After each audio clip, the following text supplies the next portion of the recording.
যিদৰে ৰাৱণ মহা অহংকাৰী আছিল, মহা অত্যাচাৰী বা মহাপাপী আছিল, কিন্তু তেওঁ বোলে ৰামক এবাৰ স্মৰণ কৰি নিজৰ নামটো শিলত লিখি সাগৰত নিক্ষেপ কৰাৰ কাৰণে সেই সাগৰত সেই ৰাৱণ বুলি লিখি থোৱা শিলটো উপঙি উঠিছিল।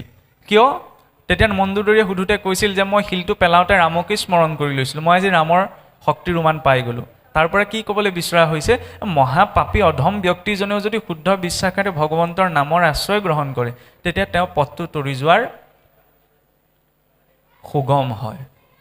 আৰু এনেই ৰাম ৰাম কৃষ্ণ কৃষ্ণতো কি আছে চাওকচোন, মানুহৰ নামটো লৈ থাকিলে মানুহৰ আমনি লাগে, কিন্তু আমি প্ৰসংগ কৰোঁতে একে ঘোষা একে কীৰ্তনকে পাঠ কৰি আছোঁ, ভাগৱতো একেভাগেই পাঠ কৰি আছোঁ। কোনেও ক'ব নোৱাৰে যে কৃষ্ণ কৃষ্ণ কৈ ৰাম ৰাম কৈ আৰু আমনি লাগিছে, আমাক নতুন নাম এটা দিয়ক ক'বলৈ। তাৰ বিপৰীতে নামষাৰ প্ৰসংগ কৰি থাকোঁতে যদি আমি ভাৱপূৰ্ণভাৱে নামষাৰ কীৰ্তন কৰোঁ, তেতিয়া মনতে আনন্দ বৃদ্ধি পাই যায়। কিন্তু অন্য যিকোনো বিষয়ৰ চিন্তা কৰিলে মনত আনন্দ বৃদ্ধি নাপায়। কিয় নাপায়? কাৰণ সকলো হৈছে ভৌতিক সংসাৰৰ।